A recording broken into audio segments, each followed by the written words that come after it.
Good morning, one and all. It's an honor and privilege for me to welcome all of you for e-seminar on entry in services and overview of competitive examination. I would like to start the session with the one quote of Winston Churchill that success is not a final, failure is not a fatal, it is the courage to continue that counts. It means that if we have a courage, then nothing impossible in the world and try until you succeed.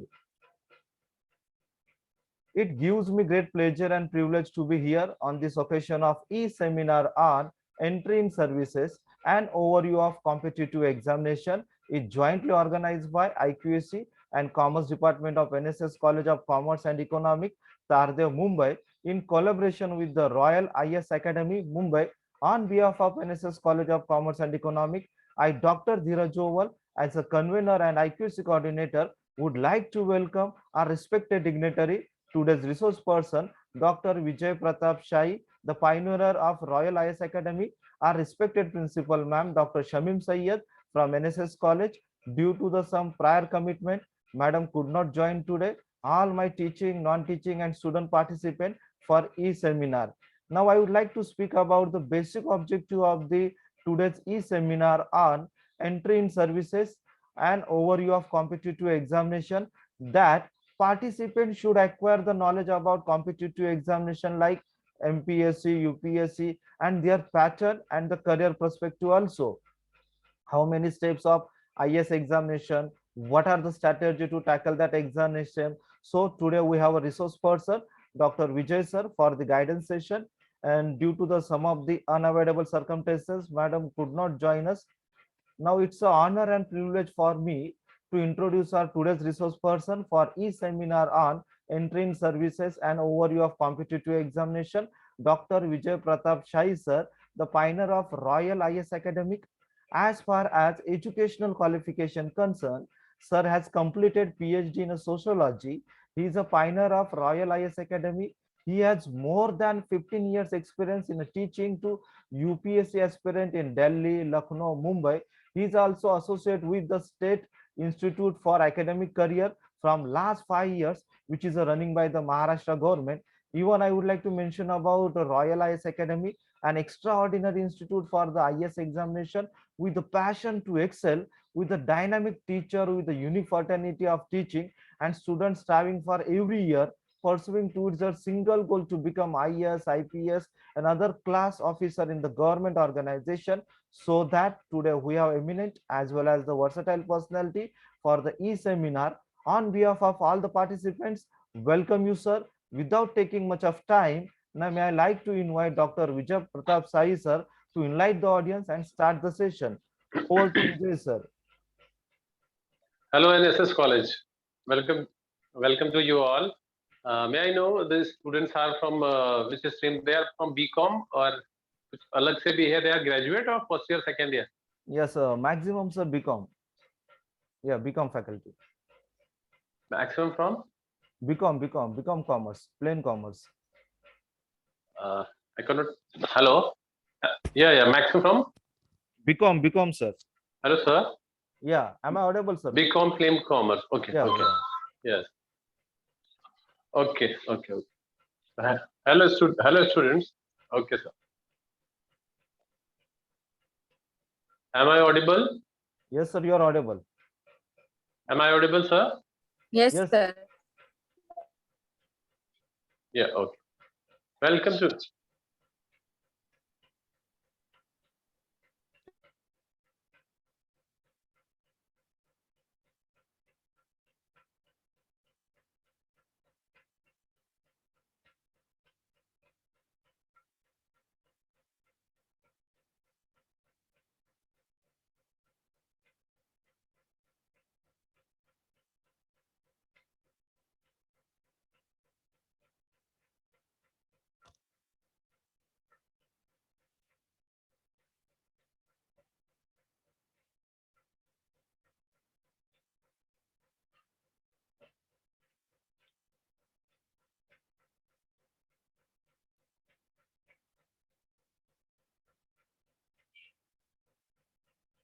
I think so, sir has lost connectivity. Let us wait for 1 and 2 minutes.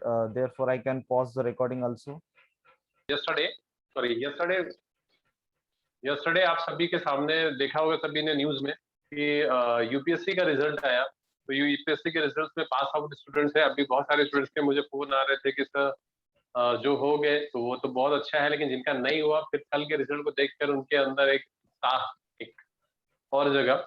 आइए हम बात करते हैं यहाँ पर UPSC. तो will discuss about the UPSC, what is UPSC and उसको exam में how can you apply for UPSC exams and other government exams also, like you all from BCom, so commerce background, so it might be they are thinking about the banking exams also. Yeah, there are some income tax exam also, so they are trying to go in that section also. So we are here to discuss all the government exam including UPSC also. So UPSC is what is UPSC? UPSC is basically the Union Public Service Commission. This is basically a commission who is responsible for all the A grades and B grade jobs. This is basically a commission who is responsible for selection of the students, candidates for A and B grade jobs. What is A and B? All the government exams are divided into A, B, C and D category. So this is the toppermost. A grade is the toppermost. इसके ऊपर direct selection नहीं होता. This is the A grade job. And there are some B grade jobs also for union territory. There are 24 different kinds of posts. Like you can apply for Indian Administrative Services. Indian Administrative Services, it means IAS. इसके through selection हो गए तो district magistrate collector की तरफ ले जाते हो। And this include IPS also, Indian Police Services. There's Indian Revenue Services. Revenue, it means आपका सिलेक्शन ए ग्रेड में असिस्टेंट कमिश्नर इनकम टैक्स में जा सकते हो, एक्साइज में जा सकते हो, you can go for custom of assistant commissioner also. GST include GST में भी जा सकते हो। फिर Indian railway services also. Indian railway services में जो भी upper account railway and account services and railway services also, it means आप जा सकते हो इसमें जो ऑपरेशन डिपार्टमेंट में। उसके बाद you can apply for Air India. There are including 24 different categories and 24 different categories का एक combined exam यहाँ पर होता है। There is one combined exam and you can apply जब आप final year graduation में होते हो, then you can apply for this exam. ठीक है, आइए बात करते हैं इसके बारे में। This exam is divided into 3 different stages. There are 3 different stages. 3 different stages. What is the stage? First, UPSC का एक अपना सिलेक्शन कैटेगरी है, सिलेक्शन क्राइटेरिया है, और उस सिलेक्शन क्राइटेरिया के थ्रू आप जा सकते हैं। तो आपको करने के लिए फाइनल ईयर में आप पहुंच जाओगे तो you can apply for this exam. And final year में जब आते हो तो आपको फॉर्म सबमिट करना होता है। और इस सिलेक्शन क्राइटेरिया में उन्होंने डिवाइड कर रखा है for 3 stages. 3 stage. First stage is called prelims. Prelims exam. Prelims exam में there are 2 different paper. First paper is called General Study 1. General Study 1 क्या होता है? This is up to the 10th level के all the syllabus are included in that. 10th level का syllabus इसलिए लिया जाता है because 10th level is common for all. मतलब 10th level में जो भी चीजें आपने पढ़ा है, जो भी चीजें पढ़ाई जाती है वो 10th level में आपने थोड़ा सा साइंस भी पढ़ा है, थोड़ा सिविक्स भी पढ़ रखा है, थोड़ा सा आपने हिस्ट्री भी हिस्ट्री सिविक्स फॉर्म पढ़ रखा है, थोड़ा इकोनॉमी भी पढ़ रखा है आपने। तो सभी उसको बेस बना करके इससे क्वेश्चंस पूछे जाते हैं। और इसमें जो है 100 क्वेश्चंस आते हैं and 2 marks of each question. Total हो जाता है ये 200 मार्क्स का and including 1/3 negative marks. Negative marks 1/3 क्या होता है? इट मींस आपने अगर 3 क्वेश्चन इनकरेक्ट किया तो आपका एक करेक्ट भी इनकरेक्ट हो जाता है। तो 1/3 is a negative mark, 100 questions आते हैं। This is all MCQ type, multiple choice questions. Tick mark you can say. So GS1 हो गया and second paper is GS2. GS2 is what? This is including reasoning, mental ability, arithmetic, data interpretation, comprehensive paragraph type of questions. It means इसमें कैसे question आते हैं? इसमें 80 questions आते हैं and each of 2.5 marks का टोटल हो गया 200 मार्क्स का। Including 1/3 negative marks MCQ type. But इसमें एक चीज ये रहती है कि this is qualifying in nature, it means you have to qualify to get 33% marks in this paper. आपको 33% मार्क्स इस पेपर में मिल गए तो आप क्वालिफाई कर जाते हो। इसमें क्वालिफाइंग पेपर का मतलब होता है आपकी कॉपी पहले इसकी चेक होगी, इसमें आप क्वालिफाई कर गए, फिर फर्स्ट पेपर की कॉपी चेक होगी और आप सेकंड लेवल में पहुंच जाते हो। And second level is what, this is mains. Second level is mains. Mains क्या है? This is written paper. ये रिटन पेपर है, एनालिटिकल नेचर का होता है।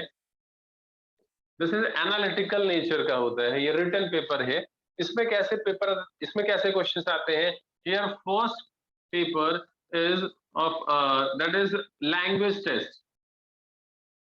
Language test, it means you have to opt one language paper, like you can opt any Hindi, Tamil, Telugu, Marathi, any Indian languages, and this is up to 8th standard only। आपको 8वीं level के questions पूछे जाएंगे और इसमें कैसा है, ये 300 मार्क्स का रहेगा और आपको इसमें सिर्फ 25% मार्क्स लेकर के क्वालिफाई करना रहता है। This is Indian language. Second paper is English. This is also up to 8th level, 300 marks के साथ। इफ 25% मार्क्स आपको मिलता है, यू कैन इजिली क्वालिफाई। मतलब this is also both paper are qualifying in nature. मतलब यहाँ तक आपको क्वालिफाई करके फिर आप आगे बढ़ते हो। इसी में नेक्स्ट पेपर उसके बाद ये मेंस का रहेगा, that is essay paper. Essay paper जो रहता है, दिस इज 250 मार्क्स। इसमें आउट ऑफ 8 आपको 2 एस्से लिखने रहते हैं और रिटन आउट ऑफ 8 2 ऐसे आपने लिखने हैं। This is one paper and then this GS paper divide here, there are some including also, divide करके 250 मार्क्स के 4 डिफरेंट पेपर बनाए जाते हैं, like history, polity, economy, and this is also a different paper. इसमें एक अलग include कर दिया जाता है ethics basis related to case study. इसमें केस स्टडीज आती है। केस स्टडी मतलब आपके पोस्टिंग इधर है, फिर आपके साथ ये हुआ तो आप सिचुएशन है, आप क्या कर सकते हो, कुछ ऐसे डिफरेंट पेपर आते हैं। And there are one optional paper, and इस ऑप्शनल पेपर के there are 2 different paper, 250 and 250. Optional means what? These all are compulsory paper and this is one optional paper. It means you can opt any paper, like आपने up to the graduation किसी से कर रखा है या किसी और paper को, जैसे साइंस है तो you can opt art, commerce, economy, account, या आप बीकॉम हो तो आप हिस्ट्री ले सकते हो, कोई भी पेपर ले सकते हो। तो उसके 2 डिफरेंट पेपर हो जाते हैं and this is total is 1750 marks, 1750 total 1750 marks का ये रिटन पेपर होता है। Because this 2 paper are qualifying तो इसके मार्क्स इंक्लूड नहीं होंगे। यहाँ से यहाँ तक टोटल 1750 मार्क्स का रहता है।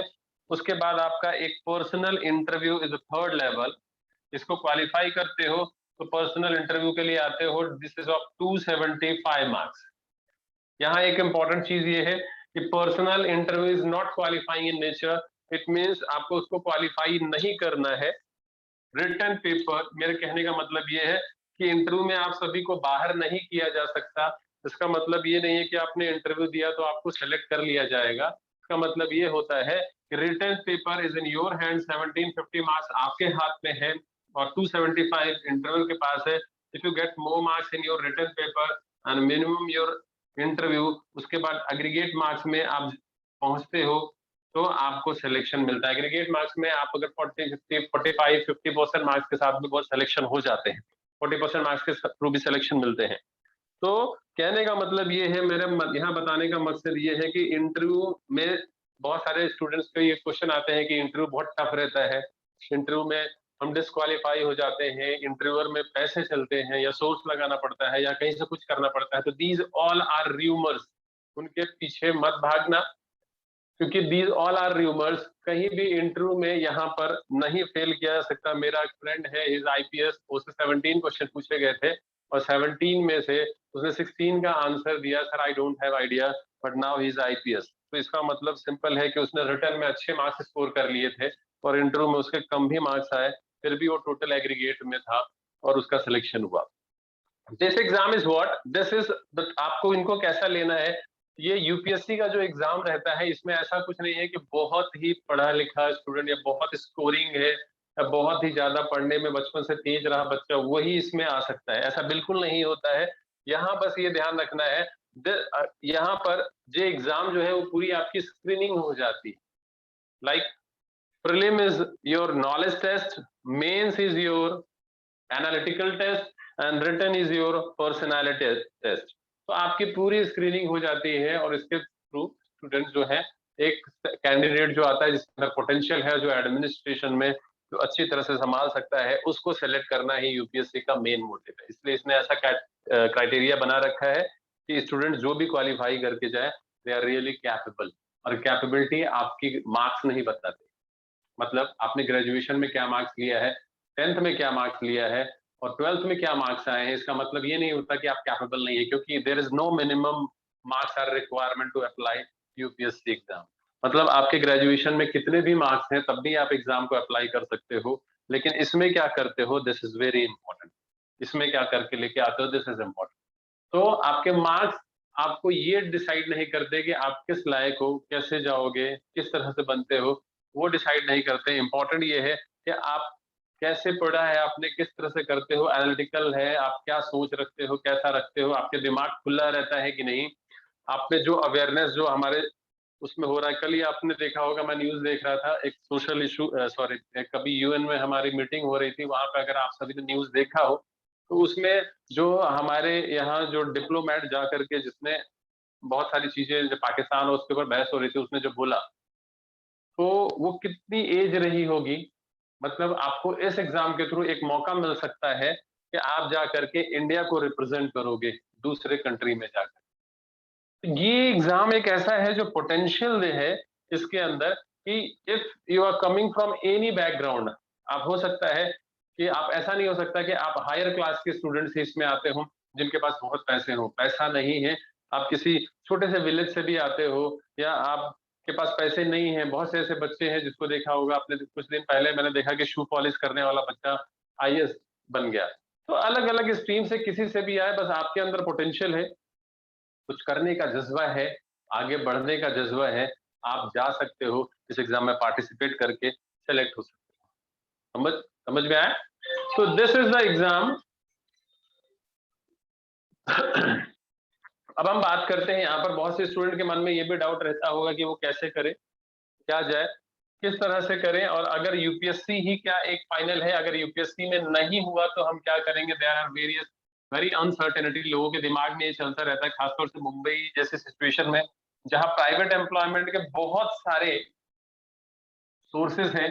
एक स्टूडेंट जो ग्रेजुएशन कर लिया रहता है और ग्रेजुएशन करने के बाद से उसके सामने बहुत सारी अपॉर्चुनिटी आ भी जाती है, कुछ नहीं तो 10,000, 12,000, 15,000, मतलब जो भी उस समय जब वो ग्रेजुएट होता रहता है या आप जब भी ग्रेजुएट होते रहते हो, तब आपके खर्चे जो एक बहुत ज्यादा एक्सपेंडिचर नहीं है, क्योंकि आप अभी पेरेंट्स के ऊपर डिपेंडेंट हो, और निकलने के बाद से ही आपको जॉब मिल जाती है 12,000 की, 15,000, क्योंकि यहाँ पर अपॉर्चुनिटी बहुत सारे प्राइवेट सेक्टर में ओपन है और जॉब मिल जाती है। उसके बाद गवर्नमेंट जॉब के बारे में कोई सोचता नहीं है। फर्स्ट थिंग ये कि कोरोना ने आप सभी को सोचने का मौका तो दे दिया।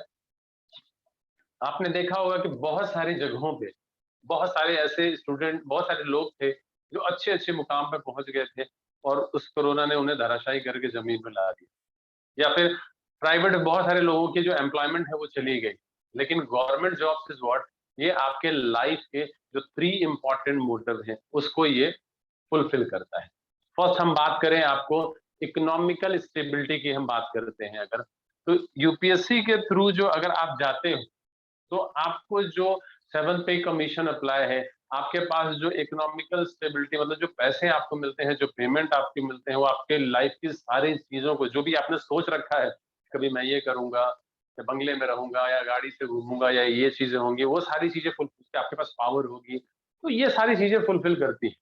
सेकंड हम बात करें जॉब सिक्योरिटी की, तो आपको बता दूं कि यूपीएससी जो है, दिस यूपीएससी का motive is what, to select the candidate, लेकिन आपका अपॉइंटमेंट लेटर है वो प्रेसिडेंट ऑफिस से इशू होता है और उसमें मेंशन है कि उसके नीचे का इंसान आपको बाहर नहीं कर सकता। तो सीएम भी चाहे तो आपको निकाल नहीं सकता, वो आपके ट्रांसफर कर सकते हैं, थोड़े समय के सस्पेंड कर सकते हैं, लेकिन इसका मतलब नहीं कि गलत कर सकते हो आप, लेकिन हाँ, So totally the job is secure.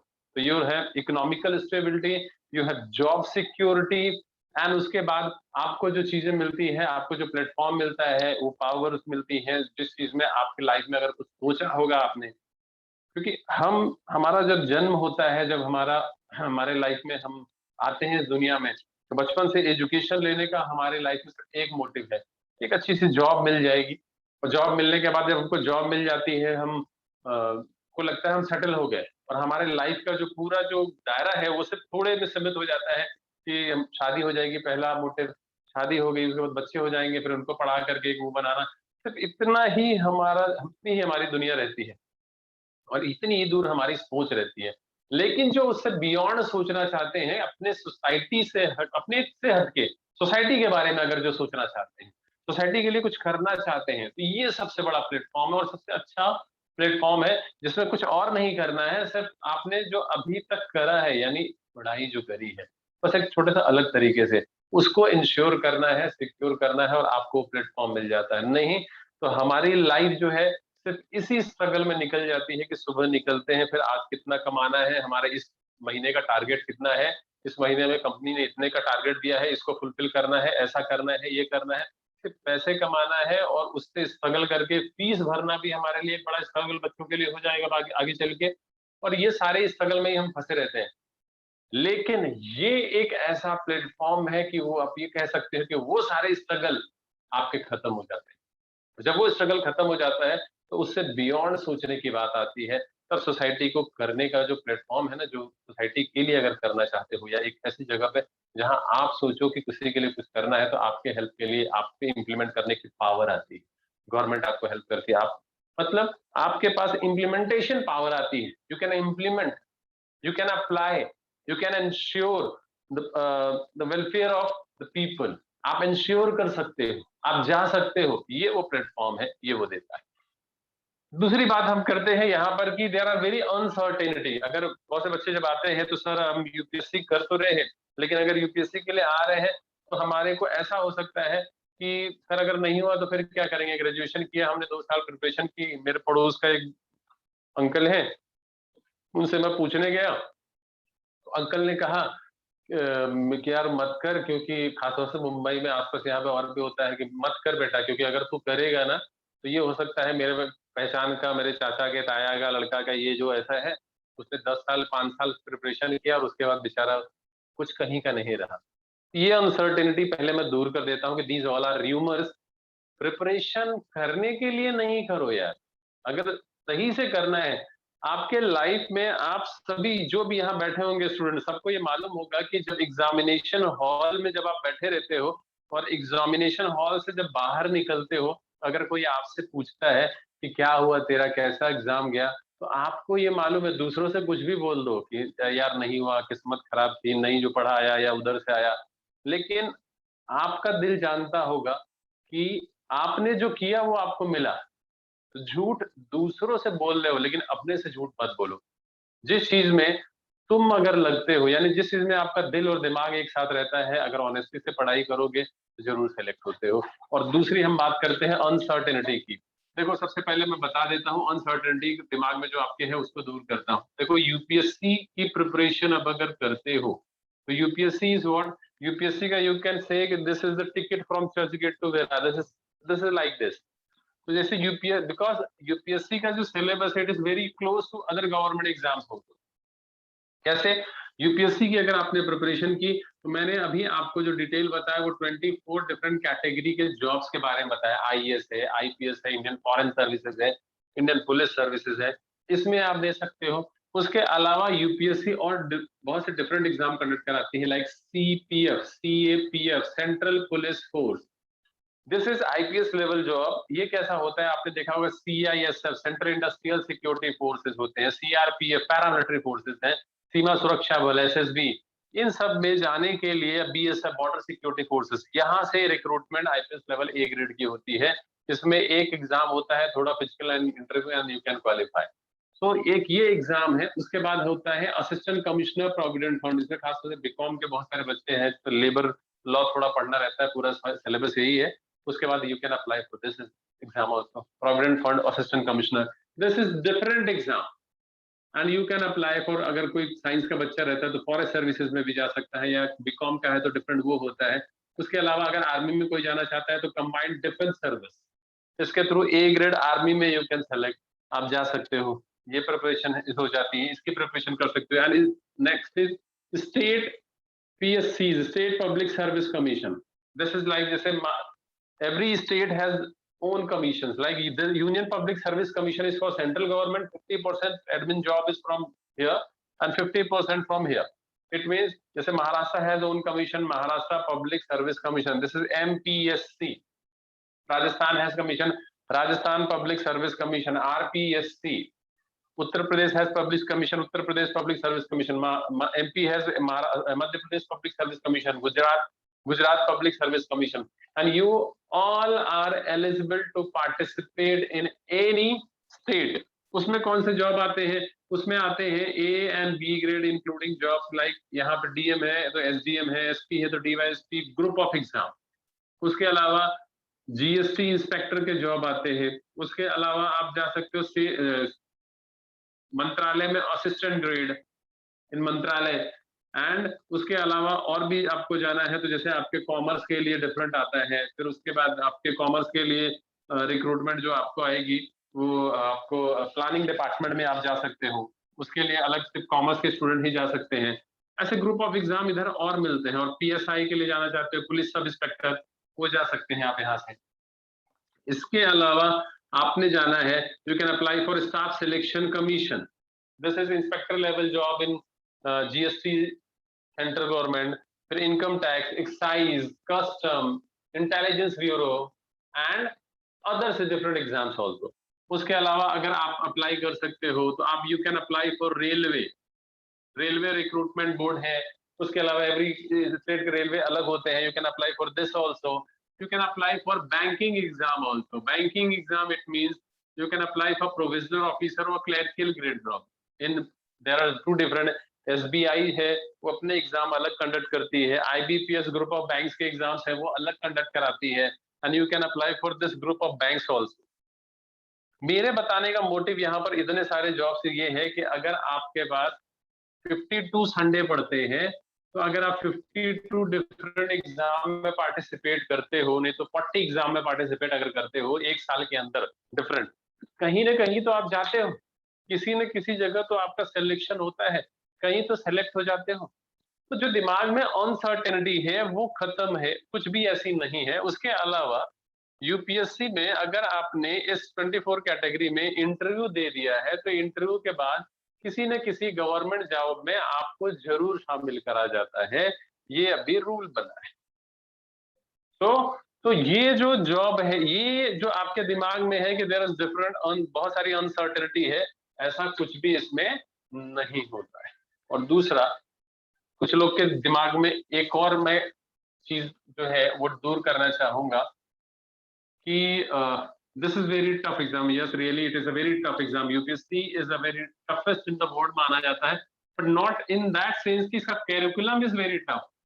Curriculum is not very tough. इसका जो तरीका है, it is very tough. If you belong from open category, general candidate हो, तो you can apply only 6 times. So 6 attempt you have from 21 to 32. The open category student can apply 21 to 32 for UPSC, and 6 attempt they have.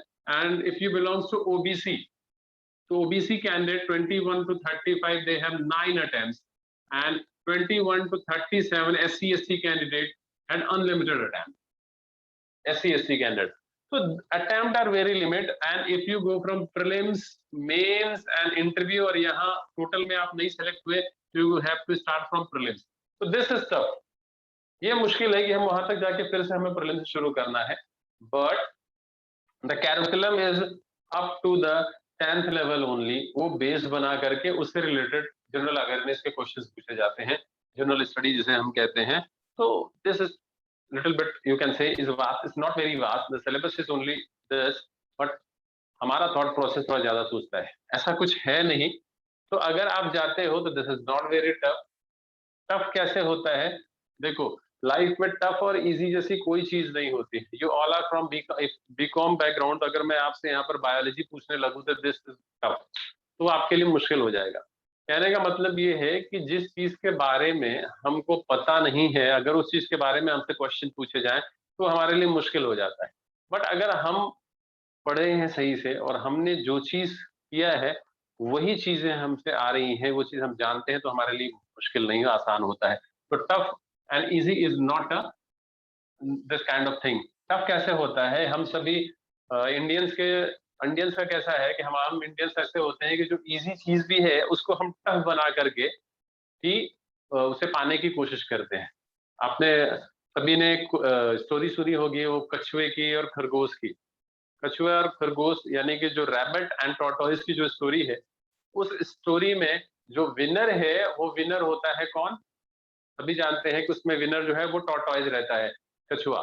जबकि सारी दुनिया को ये मालूम है कि जो रैबिट है उसका पोटेंशियल बहुत ही ज्यादा रहता है कंपेयर टू टॉर्टोइस। वो चाहे तो उस रेस को ऐसे चुटकियों में जीत सकता है, लेकिन वो जीत नहीं पाता है। मालूम है क्यों? क्योंकि वो लेजी हो जाता है। जब वो अपनी रेस शुरुआत तब करता है जब टॉर्टाइस एंड पॉइंट पर पहुंचने वाला। टॉर्टाइस क्या रहता है? स्लो एंड स्टडी, यानी continuity and consistency is very important. Consistent बने रहो, कंटिन्यूटी मेंटेन करो। ऐसा नहीं कि आज 10 घंटे पढ़ाई कर ली और फिर अभी तो एग्जाम है ना। हम में से अक्सर स्टूडेंट यही करते हैं, जब एग्जाम सामने होता है तो दौड़ना शुरू करते हैं। तो ये उस तरह का एग्जाम नहीं है, और इस तरह के लोग कभी रेस जीत नहीं पाते। वो लकली ऐसा होता है कि उसमें से कुछ ना कुछ मार्क्स लेके निकल जाते हैं और उसके बाद ये बोलते हैं, अरे तुझे मालूम है अभी एग्जाम खत्म हुआ, मैंने सिर्फ 10 दिन पहले 5 दिन पहले ही पढ़ाई शुरू की और देख 50% मार्क्स लेकर के आ गया। तो अगर मैं साल भर पढ़ा होता ना तो मैं तो शायद इस कॉलेज का टॉपर होता। ये वो स्टूडेंट होते हैं, तो वो काम इधर नहीं आने वाला है। तो slow and study you have to maintain. अगर आपने इसको मेंटेन किया तो यू विन द रेस। आप किसी भी रेस को जीत सकते हो और आपकी लाइफ में टफ जैसी कोई चीज नहीं सामने आएगी। टफ हम बनाते हैं, मुश्किल हम बनाते हैं, मुश्किल खड़ी करते हैं। बहुत सी चीजें ऐसी होगी, आपने देखा होगा कि जो हमारे लिए हो सकता है मुश्किल लगती हो, किसी और के लिए लगता है वो ऐसे चुटकी बजा के वो निकल जाता है। क्यों? क्योंकि वो स्लो एंड स्टडी उस चीज के बारे में जानता है, उसको करता है और वो एंटर कर जाता है। तो मैंने बताया, और एक छोटी सी चीज और डिस्कस करना चाहूंगा इस यूपीएससी एग्जाम के बारे में। लास्ट ईयर अगर देखोगे करीब 8.5 लाख के आसपास स्टूडेंट ने फॉर्म फिलअप किया था। एग्जाम दिया सिर्फ और सिर्फ 4.5 लाख से। उसके पहले 7.5 लाख स्टूडेंट ने फॉर्म फिलअप किया। एग्जाम सिर्फ 3.23 लाख स्टूडेंट ने अपीयर किया एग्जाम में, because they have limited attempts. तो 50% स्टूडेंट जो रहते हैं इस एग्जाम में, वो एग्जाम के पहले ही बाहर हो जाए, वो नहीं बैठते हैं। और ये जो 50% ने पार्टिसिपेट किया है इस एग्जाम में, उसमें से करीब 50% ऐसे रहते हैं ना जिन्होंने सिर्फ सुन रखा है। भाई सलमान खान की फिल्म देख ली, आईपीएस बन के आया था, मेरे को भी आईपीएस बनने का तो फॉर्म आया है, चल भर देते हैं। वो ऐसे लोग हैं 50%। तो उनका कुछ होना जाना नहीं है। रियल फाइट देखोगे 30% लोगों के बीच में होती है। आपको क्या करना है इसमें, अगर प्रीलिम्स की बात हम करें तो 50 से 55 क्वेश्चंस अगर आप करेक्ट कर लेते हो तो आप क्वालिफाई कर जाते हो। आपने टारगेट करना है 55 से 60। हम वो कराते हैं वैसे। इतना आप पढ़ो और सॉल्व करो, प्रीवियस ईयर के पेपर हैं, अन्य टेस्ट मिल जाएंगे बहुत सारे, यहाँ तक पहुंचते हो तो इसका मतलब आप अंतर। तो ये बेस मानो, इसके हिसाब से प्रिपरेशन करो, ऐसे सही तरीके से जाओ और ऐसे एनालिसिस करो, जरूर क्वालिफाई करो। बहुत से लोग होते हैं जो 5 साल 6 साल करते हैं फिर होता भी नहीं, और बहुत से ऐसे होते हैं जो आए और अंदर फर्स्ट टाइम में सेलेक्ट होकर भी निकल जाते। तो हम क्या किसको देखते हैं? हम अगर किसी से पूछते हैं, क्योंकि क्या है ना, हमको एडवाइस देना इंडिया में इजी है, और हम एडवाइस किससे लेते हैं मालूम है? अपने किसी पड़ोसी से ले लेंगे, पूछे क्यों यार सोचा है यूपीएससी एग्जाम करने का, करूं कि ना करूं? क्योंकि हम कुछ करने से पहले एडवाइस लेते हैं। लेना चाहिए, जरूर लेना चाहिए। हम उन लोगों से एडवाइस लेंगे, फिर पूछेंगे करें या ना करें। और एडवाइस देने के लिए भी बहुत सारे लोग खड़े हो जाते हैं, क्योंकि हमें अच्छा लगता है दूसरों को, क्योंकि हम थोड़े से कैसे होते हैं, थोड़े अपने आप को अप फील कर पाते हैं। हम थोड़े से अपने आप को बुद्धिमान फील कर पाते हैं। अगर कोई हमसे पूछता है, अरे मेरे से गाइड लेने आया, जरूर मेरे को कुछ अच्छा समझता है, कुछ लेवल समझता है। और हम उनसे भी पूछ बैठते हैं जिनको इसके बारे में कुछ पता भी नहीं रहता है, और उनसे पूछे कि भाई करूं कि ना करूं यूपीएससी का प्रिपरेशन, तो वो बोल देगा हाँ मत कर यार, बहुत मुश्किल है, 5 साल करेगा, क्योंकि मेरा कोई दूर का रिलेटिव किया था 5 साल, उसका नहीं हुआ, बेचारा पागल जैसा हो गया, उसका कुछ हुआ ही नहीं। और वो आपको इतना डरा देंगे कि फिर आप सोचोगे नहीं यार, छोड़ नहीं करते, क्योंकि मेरे बस की चीज नहीं है। क्योंकि यूपीएससी को अभी तक हम लोगों ने जो दर्जा स्टेटस दे रखा है ना, बहुत ऊपर दे रखा है, और हम सोचते हैं कि ऊपर से आया होगा कोई इंसान ही शायद इसको क्वालिफाई कर जाता है, या बचपन से कोई बहुत ही पोटेंशियल वाला स्टूडेंट रहता है, वही ऐसा करने का सोचता है। बट ऐसा कुछ भी नहीं है। Every student have potential to do it. सभी कर सकते हैं, सभी स्टूडेंट इस एग्जाम में पार्टिसिपेट कर सकते हैं, और सभी इस एग्जाम को क्वालिफाई कर सकते हैं। लेकिन सभी का मतलब सारे का सिलेक्शन तो नहीं होना है। ऑब्वियसली 1000 सीट आई है, 800 सीट आई, 800 को लेकिन हम फाइट करके हमारे पास इतने ऑप्शंस मिलते हैं, हम कहीं ना कहीं तो अच्छी जगह जा सकते हैं। लेकिन हमें पहला first step is very important. First step शुरुआत करनी है, सही शुरुआत करनी है। And in this exam strategy is very important. क्या पढ़ोगे ना, उससे ज्यादा जरूरी क्या नहीं पढ़ना है। मान लो कोई बुक है, उस बुक में से 20% काम के मटेरियल है, लेकिन उस 20% को निकालने के लिए हो सकता है आपको 5 बार पढ़ोगे तो वो समझ पाओ, या नहीं समझ पाओ, समझने में टाइम निकल जाए। इसलिए इस एग्जाम में थोड़ा सा गाइडेंस का बहुत इंपॉर्टेंट रोल होता है, कि प्रॉपर गाइडेंस के बाद ही कोई निकल पाता है। जैसे अभी देखा होगा, पता नहीं ये मेरा भी एनालिसिस क्या है, सही बात भी है। अभी टीना डाबी जिसने फर्स्ट अटेम्प्ट किया, इस बार रिया डाबी उसकी बहन जो है 3 अटेम्प्ट लेकर के आई। तो एक गाइडेंस भी उसको बहुत प्रॉपर मिला, बहुत सही मिला, और शुरू से ही एक प्रॉपर वे में जाना था, मिल गया, और वो अंदर चली गई। तो एक गाइडेंस बहुत इंपॉर्टेंट इसमें रोल प्ले करता है, कि आप किस तरह से करते हो, कैसा करते हो, और मिस गाइडेंस भी आपको हटा देता है। तो गाइडेंस प्रॉपर मिले, सही तरीके से मिले, और करना तो आप ही को है, करना आपको है, और बहुत ज्यादा भी टफ नहीं है कि ऐसा नहीं करना है। सही तरीके से करोगे तो आप जरूर कर जाते हो। ठीक है, तो ये है यूपीएससी, जिसके बारे में मैंने आपको थोड़ा सा डिस्कस किया, थोड़ा बताया। मेरा मोटिव यही है कि आप सभी को मोटिवेट करना, आप सभी को ये करना कि आप सभी उसमें से बहुत सारे स्टूडेंट पार्टिसिपेट कर सकें, एग्जाम में आ सकें, क्योंकि सही प्रतिभाओं का भी आना जरूरी है, जो इंडिया को लीड कर सकें। अगर देखोगे तो दीज ऑल आर ब्यूरोक्रेट्स जो जाते हैं, हमारे देश को एक्चुअली कौन चला रहा है, तो ये ब्यूरोक्रेट्स चला रहे हैं। लालू जी ने, जब लालू प्रसाद यादव का नाम तो सभी ने सुना होगा, जब उन्हें रेलवे मिनिस्टर बनाया गया, तो उन्होंने बहुत ही ज्यादा प्रॉफिट में लाकर रेलवे को दिया। और उसके बाद लालू प्रसाद यादव जी को आईआईएम में लेक्चर के लिए भी बुलाया गया। तो आईआईएम में लेक्चर के देने के लिए बुलाया गया, लेकिन उन्होंने सबसे बड़ा काम क्या किया था मालूम है? जब वो रेलवे मिनिस्ट्री उनके हाथ में आई, तो जितने भी टॉप क्लास के अच्छे अच्छे मैनेजमेंट का मतलब जो ब्यूरोक्रेट्स, आईएएस ऑफिसर्स थे दूसरे डिपार्टमेंट के कहीं और से, उनको उठा करके सही जगह पर ला करके रख दिया, और उन्होंने ऐसी पॉलिसी बनाई जिससे रेलवे पूरी तरह से प्रॉफिट। कहते हैं ना, एक अच्छा मैनेजर वही होता है जो अपने अंडर में एक अच्छा मैनेजर होता है, मैनेजमेंट संभालने वाला। तो एक तरीका, यानी इससे जो बच्चे जाते हैं ब्यूरोक्रेट्स बनने, आज आप चले जाओ, चाहे वो रिलायंस में चले जाओ, आप देखो टॉप क्लास में जाओ, देखो कौन से लोग मिलेंगे जो उसको हैंडल कर रहे हैं, जो चला रहे हैं। उसमें बहुत सारे ऐसे मिलेंगे जो ब्यूरोक्रेसी से, या इन्हीं आईएएस हैं जो रिटायर्ड हैं, या उनको बीच से उनको अच्छे हायर करके ले लिया गया है। ऐसे कई मिलेंगे आपको ऑप्शन। तो ये वो चीज है जिसकी प्रिपरेशन सही तरीके से करोगे तो जरूर सेलेक्ट होते हो। और जाते जाते लास्ट में मैं एक लास्ट बात आपसे और कहना चाहूंगा कि ये इंडिया में अगर देखोगे तो इंडिया के literacy rate is what 74.04% peoples are literate, but actually educate people are only 15% peoples who are really educate, others are educate illiterate। Literacy का मतलब क्या होता है, पढ़े लिखे होने का मतलब, एजुकेशन का मतलब क्या होता है कि आप अपनी लाइफ में, हम बुक्स क्यों पढ़ते हैं? हम बुक्स इसलिए पढ़ते हैं कि इनसे जो चीज हमें नॉलेज मिलती है, उन नॉलेज को हम अपनी लाइफ में यूटिलाइज कर सकें, ताकि हमको लाइफ में और ज्यादा मुश्किलों का सामना न करना पड़े। क्योंकि आपको मालूम है कि जब हमारा जन्म इस अर्थ पे हुआ, जो हमारे जो रिसर्चर बताते हैं कि जब हम इस पृथ्वी पर आए, हमको कई चीजों का स्ट्रगल करना पड़ा। या अपनी लाइफ में आज जो आपके सामने हम इतनी इजी से पहुंच सकते हैं, आप तक पहुंच जाते, एक समय वो ड्रीम था कि हम यहाँ पर, मैं यहाँ खड़ा हूँ और आप कहाँ पर हो, मैं आपको सारी चीजें बता सकता हूँ।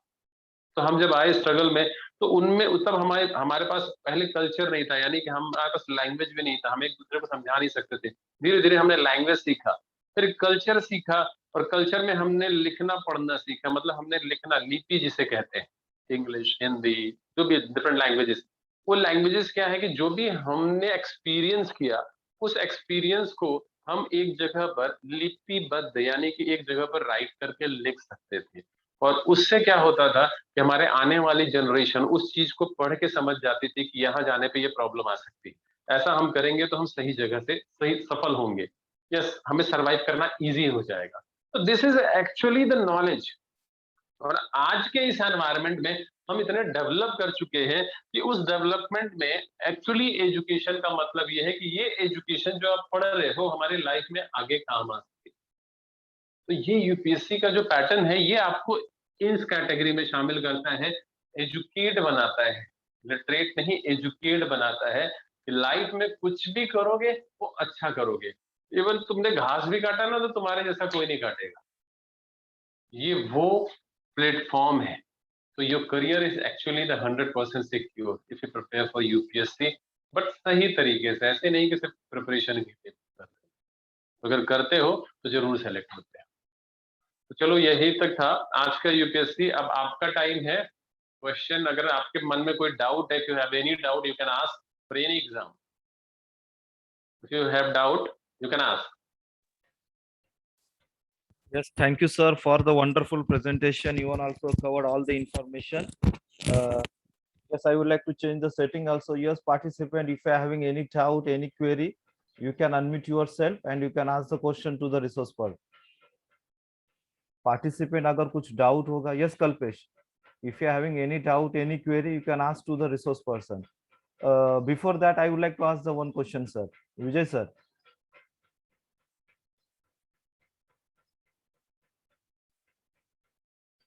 Shall I ask the question, Vijay, sir? Vijay sir, unmute yourself first. आपका माइक बंद है सर।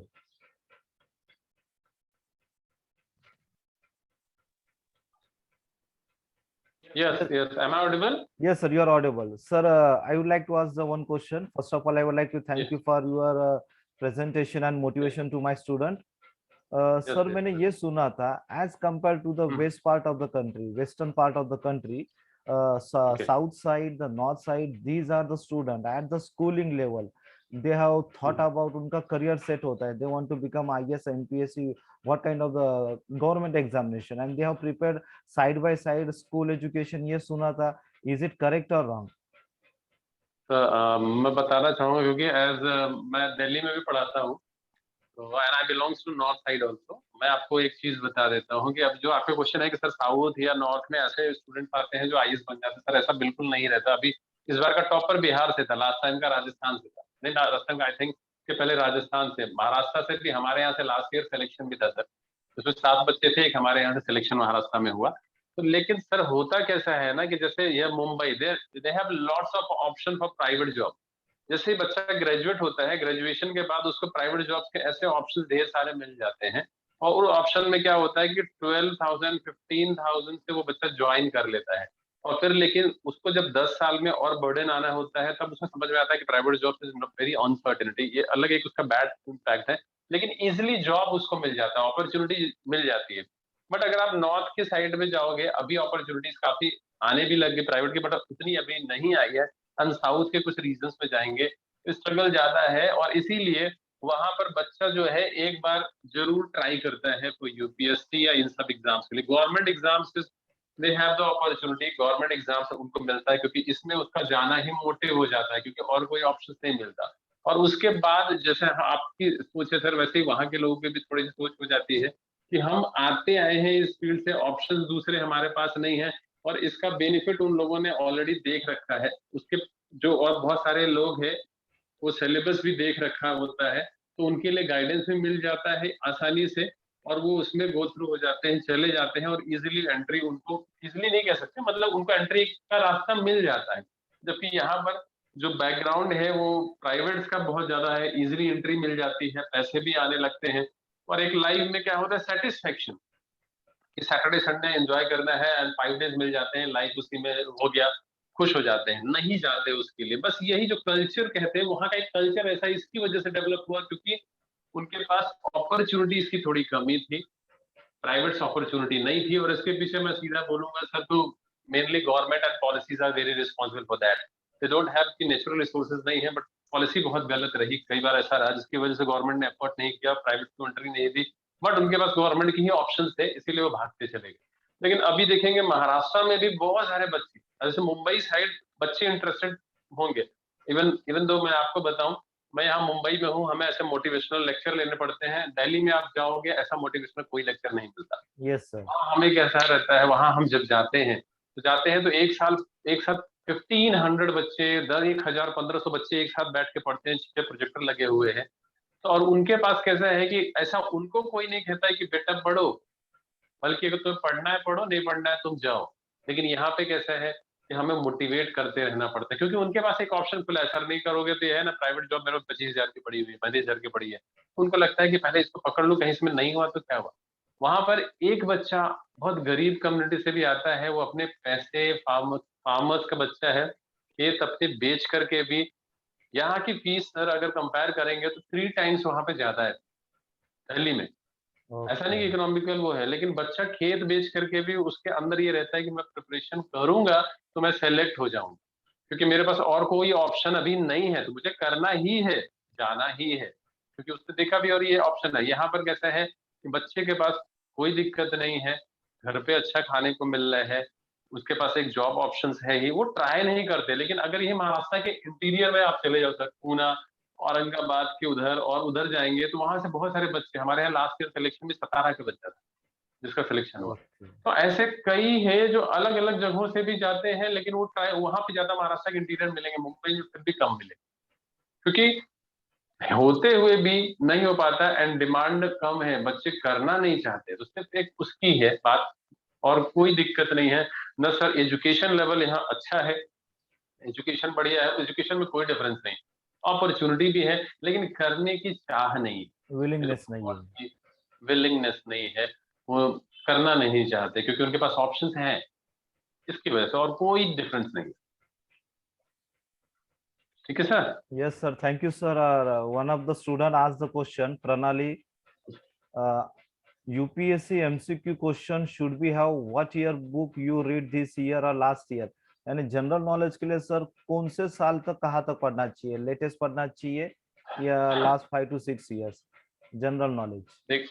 ओके, देखिए इसमें there are different papers, like history is a subject, history में उसमें एंशिएंट, मिडिवल, मॉडर्न, पॉलिटी यानी कॉन्स्टिट्यूशन ऑफ इंडिया, ये पढ़ना है। ऐसे बेसिक कुछ जो है ट्रेडिशनल पढ़ने पड़ते हैं, polity, history, economy, geography and science, general science के होते हैं।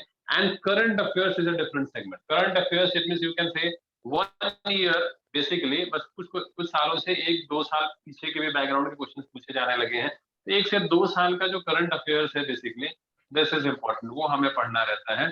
और बेसिक ट्रेडिशनल आपको history, polity, economy, geography and इस टाइप के क्वेश्चंस आते हैं। तो जनरल अवेयरनेस में 1 से 2 साल का आपको करंट अफेयर्स देखना है, बस यही है। Yes, sir. There is another question from the one of the student, staff selection examination about SSC examination. SSC exam के बारे में पूछ रहे हैं? Yes, sir. Okay, SSC exam, this is a different commission, staff selection commission. This is the up to graduate level and there are some exam for HSC भी होता है, high school 12th के बेस पे कुछ clerical grade के job आते हैं, और इसमें जो आप अपॉर्चुनिटी आपको मिलती है उसमें आपको जाने का मौका मिलता है। आप इनकम टैक्स डिपार्टमेंट में जा सकते हैं, आप जीएसटी सेंट्रल डिपार्टमेंट में जा सकते हो, आप उसके बाद कुछ आईबी के भी अलग होते हैं, उसके बाद आपको कस्टम के डिपार्टमेंट में जाने का मौका मिलता है।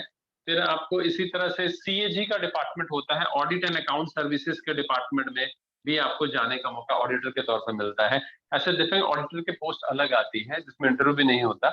और ये एग्जाम बेसिकली नॉर्मली अगर कहेंगे तो ये भी टायर 1 कहते हैं, इसमें प्रीलिम्स कहते हैं, टायर 1 होता है, टायर 2 एग्जाम होता है, and interview pi personal interview 3 level में एग्जाम है। और इसमें जो सिलेबस पूछा जाता है उसमें सिलेबस में general study, history, polity, economy basic होता है, फिर अर्थमेटिक, और एसएससी में थोड़ा सा एडवांस मैथ का मतलब ट्रिग्नोमेट्री एंड ये सब भी थोड़ी सी पूछे जाती हैं, एंड इंटरव्यू। ये 3 सेक्शन से क्वेश्चन, सॉरी इंग्लिश यानी जीएस, अर्थमेटिक एंड इंग्लिश, इससे क्वेश्चंस इसमें पूछे जाते हैं। ये सेक्शन से क्वेश्चन आते हैं। और जीएस के लिए आप पढ़ सकते हो, लूसेंट की एक बुक आती है जनरल स्टडी, उससे कर सकते हैं। एंड आरएस अग्रवाल की बुक आती है जिसमें आपको अर्थमेटिक और इन सब की, आरएस अग्रवाल की एप्टीट्यूड मैथ की क्वेश्चन पेपर आती है, पतली आएगी, एक मोटी आती है एक पतली आती है। पतली वाली अर्थमेटिक के लिए ले सकते हो आरएस अग्रवाल की, एस चांद पब्लिकेशन, तो आप उसकी ले सकते हो, उससे आपको मिल जाएगा। एंड इंग्लिश के लिए कोई भी आप केपी ठाकुर हो गया, कोई भी ग्रामर का आप पढ़ा सकते हो, उससे क्वेश्चंस आ जाते हैं, तो उससे प्रिपरेशन आप कर सकते हो। एसएससी के इंस्पेक्टर लेवल के जॉब हैं ये सारे, B grade inspector level. And हाँ sir, जी। there is a one question from Aarti Gupta, UPSC exam prepare करने के लिए कितना टाइम लगता है और 21 एज इज कंपल्सन है क्या सर? हाँ, minimum years is 21 and maximum for open category से मैंने 32। प्रिपरेशन करने के लिए नॉर्मल अगर हम बात करें तो 1 ईयर एक प्रिपरेशन के लिए कह सकते हैं, 1 ईयर, इससे थोड़ा कम ज्यादा ज्यादा ऐसा 1 ईयर का प्रिपरेशन इज मस्ट, जरूरी है, कंपल्सरी है। कुछ बच्चे हमारे पास आते हैं, जैसे किसी ने टारगेट कर रखा तो वो 12th के बाद से भी प्रिपरेशन शुरू करते हैं, जिसमें ग्रेजुएशन के साथ साथ वो प्रिपेयर करते रहते हैं। ग्रेजुएशन के साथ फर्स्ट ईयर सेकंड ईयर में थोड़ा थोड़ा करके प्रिपरेशन करते हैं, हम कराते हैं 3 साल उसको, और थर्ड ईयर में दे कैन अप्लाई, वो एग्जाम में बैठ सकते हैं। अपीयर कैंडिडेट प्रीलिम में बैठ सकता है, फिर मेंस होता है एंड इंटरव्यू के बाद दे सकते हैं। 1 साल मिनिमम प्रिपरेशन तो चाहिए ही, ऐसा 1 ईयर का मतलब ऐसा भी नहीं कि कुछ लोगों के दिमाग में ऐसा रहता है कि सर इसको 14 आवर्स पढ़ना रहता है, 15 आवर्स, ऐसा बिल्कुल भी नहीं है, बिल्कुल भी गलत बात है जो बोलते हैं 14 आवर्स 15 आवर्स, ऐसा कुछ नहीं होता, इतना हम निकाल भी नहीं सकते ना, हमारा उतना पोटेंशियल है कि हम ना इतना मेंटेन कर सकें। आप बस एक मेंटेन करते रहो, 4 hours 5 hours 6 hours 5 hours 6 hours अगर पढ़ते हो और कंटिन्यूटी मेंटेन करते हो तो डिफरेंस आपको खुद ही समझ में आए। आप खुद एग्जाम पेपर सॉल्व कर पा रहे हैं, इतने क्वेश्चन सॉल्व हो रहे हैं, मैंने बताया 55-60 का टारगेट रखो, क्वेश्चन सॉल्व हो रहे हैं, हम जा रहे हैं, तो फिर हमें बाकी दूसरों से पूछना नहीं। यूपीएससी की प्रिपरेशन करने जब जाते हो तो र्यूमर से हमेशा बचना चाहिए, र्यूमर्स एडवाइस किसी से भी नहीं लेना चाहिए, एडवाइस किसी प्रॉपर पर्सन से ही लो, किसी से भी पूछोगे तो आप डेविएट हो जाओगे अपने वे से, तो उस पर मत जाओ, एडवाइस प्रॉपर पर्सन से लो, सही तरीके से लो, सही बात सुनो, और 10 लोग की बात सुनोगे कंफ्यूज हो जाओगे। खासतौर से यूट्यूब एक अच्छा मीडियम है, चैनल है बहुत सारे, लेकिन यूट्यूब एक ऐसा मीडियम है जो डेविएट भी करता है, मतलब उसमें बहुत सारे वीडियोस तो पड़े हुए हैं लेकिन बहुत सारे कुछ भी फैलाने वाले वीडियोस भी पड़े हुए हैं, तो सही तरीके से अगर आप जाओगे तो जरूर दिखता है, और उसका इवेल्युएशन खुद ही कर सकते हो। तो 1 साल 1 year is must. Yes sir. Sir, now there is a question from Siddesh and Kalpesh. Siddesh is asking about the MPSC preparation, and Kalpesh is asking about the what kind of the different examination railways examination.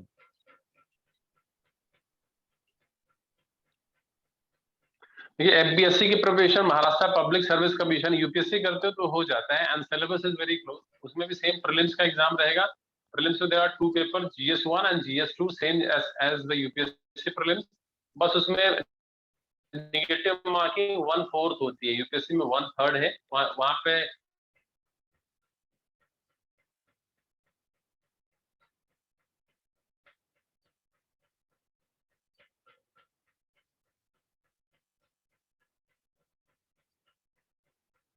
I think so. Some of the technical issues going on. Meanwhile, student, I have shared the feedback link in the chat box. Please provide your attendance and feedback also. I have shared the feedback link in the chat box. Please provide your attendance and feedback. I think so. Some of the technical issues going on. Sir will be joined within the few seconds. Meanwhile, please provide your attendance as well as your feedback. I have shared the link in the chat box. Please see the chat box.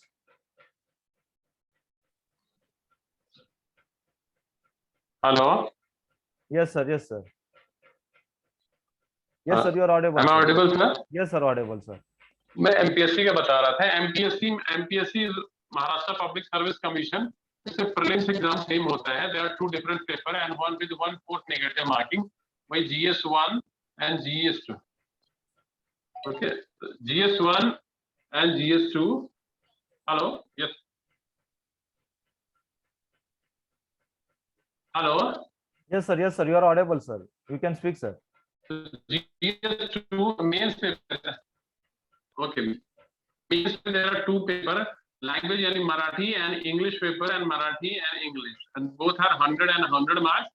और इसमें एक MCQ and second, as you can say, is a written paper. And then after GS1 paper, GS1 there are 4 different paper for general study, and these all are 150 marks. 150 marks के 4 paper हो जाते हैं. उसके बाद आपका personal interview रहता है. This is of 100 marks. तो टोटल यहाँ पर ये 900 मार्क्स का पेपर होता है. And यहाँ पर here the interview is qualifying. So this is one kind of, this is called राज्य सेवा. MPSC B grade is called राज्य सेवा. उसके बाद MPSC के थ्रू आप जा सकते हो GST इंस्पेक्टर के तौर पे, अलग डिफरेंट एग्जाम है. मंत्रालय में आप अलग पोस्टिंग के लिए, PSI आप उस सारे एग्जाम्स के लिए जा सकते हो. एंड फॉर रेलवे सेक्शन में these 3 things are compulsory. It means GS and some part of arithmetic and English.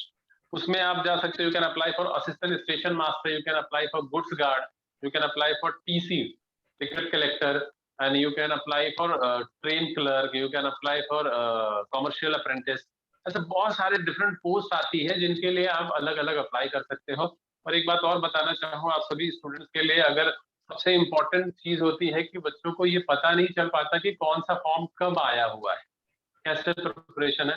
तो हमने YouTube पे एक सेगमेंट शुरू किया रॉयल आईएएस एकेडमी में. हम डेली ही उसमें आने वाली जॉब्स को अपडेट कर देते हैं. उसमें बताते हैं उसमें कहाँ से फॉर्म भरना है, कैसे फॉर्म भरना है, किस तरह से जाना है. तो रॉयल आईएएस एकेडमी के नाम से आप उसको सब्सक्राइब करोगे, डेली आप उसमें देखोगे 1 से 2 वैकेंसी डेली ही आती है. तो वो वैकेंसी आप अगर उसको सब्सक्राइब करते हो तो आपको डेली इन जॉब्स के बारे में पता चल जाता है. जो भी पूरे हर स्टेट के कौन सी गवर्नमेंट जॉब्स आई है, किधर से आई है, कैसे आई है, तो कैसे फॉर्म फिल कर सकते हैं. हम अपने में लिंक दे देते हैं, आप वहां से जाके पे कर सकते हो, फीस भर सकते हो. जो भी गवर्नमेंट के अगर चार्जेस है आप वहां से अप्लाई कर सकते हो. ये हमने दे रखा है. तो बहुत सारे जॉब के बारे में बताते हैं. रॉयल आईएएस एकेडमी हमारा वो है, लिंक मिल जाएगा. तो आपको जॉब का पता चल जाता है, आप फॉर्म फिलअप कर सकते हो. जैसे रेलवे के डिफरेंट जॉब आती है, आप उसमें जा कर सकते हो. Yes sir. Yes, student, if you are having any query, any doubt, you can ask to the resource person. Unmute yourself. Sir, one of the student asking about आपके branches कहाँ पे throughout the Mumbai? सर अभी जैसे corona की वजह से सिर्फ एक ब्रांच जो है वहां से हम ऑनलाइन ज्यादा वर्कआउट कर रहे हैं. वैसे तो पहले ब्रांच हमारी दादर और अभी ओपन नहीं किया है क्योंकि गवर्नमेंट ने अलाउ नहीं किया है उस तरीके से. तो अंधेरी, दादर, थाना ऐसे 8 ब्रांचेस थी, लेकिन अभी वर्किंग ऑनलाइन ही हो रही है. तो ऑनलाइन अगर आप कोई भी इंक्वायरी हो आप उसके लिए कर सकते हो. मियां रोड में एक ब्रांच है, वहां से हम सारे हैंडल करते हैं. जो बेस है वहां से सारे हम टेक्निकल चीजें हैंडल करते हैं. लेकिन अभी फिलहाल ऑनलाइन ही अवेलेबल है उन सभी के लिए. ऑफलाइन का अभी हमने नहीं शुरू करा है. पहले कोरोना के पहले ऐसे 8 ब्रांचेस थी जो दादर में, अंधेरी में, थाना में और शहाड़ में और बोरीवली में, मियां रोड में और दिल्ली में. अभी ऑनलाइन है sir. Sir, any branch in a Kalyan, sir? Kalyan, sir. Any branch in a Kalyan? Contact के लिए आप मियां रोड ब्रांच अगर कोई नजदीक है वहां विजिट कर सकता है, या 1-to-1 जो भी है, Okay, जो भी okay. नंबर है आप सर अगर करेंगे तो फोन कर सकता है. Yeah, definitely. Yes, student, if you are having any Hello. query, any doubt, ask to the resource person. Otherwise, type in a chat box. Aarti offline का the depend upon the government's rules and regulation. Government कब lockdown खत्म करके they can allow to start the offline, तब start होगा. Hello. Yes, sir. Yes, sir. I think so, sir. जी, Now we are going to end of the session. Now we are going to the last part only. Vote of thanks, sir. Just I would like to share the PPT. Just a minute, sir.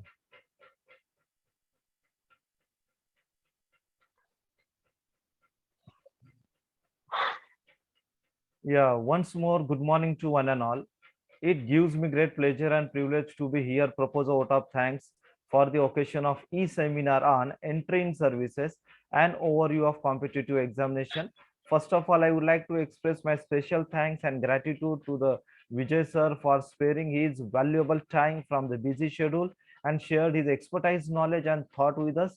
Even sir explained the IAS exam then CAPF exam, Army Services, Staff Public Commission, MPSC, A and B class officer examination, railway examination, banking examination, and most important that the motivation to the students also. And sir, you have done the interaction session, you have cleared all the doubt of the students also.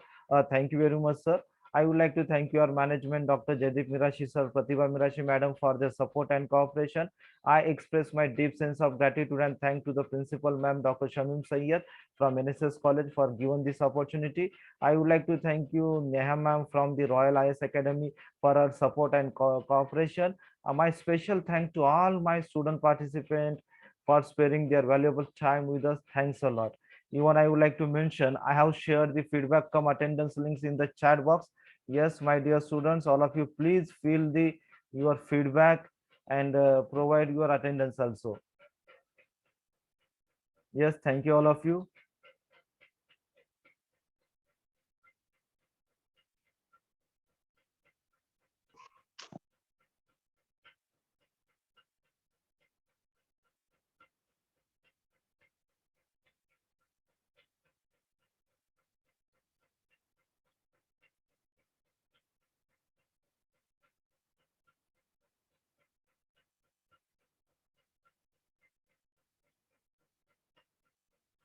Yeah, Vijay sir, shall I end the meeting, sir?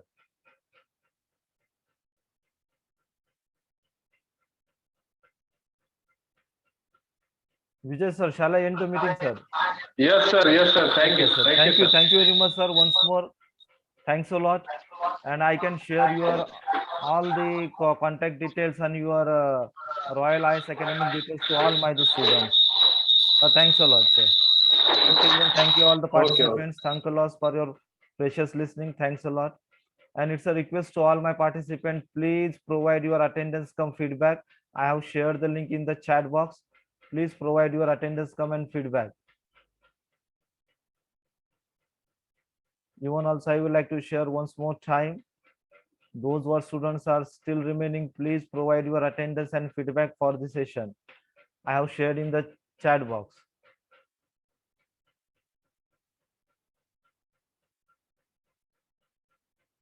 Yes, thank you all of you. Now I'm going to end up the meeting. Thanks a lot.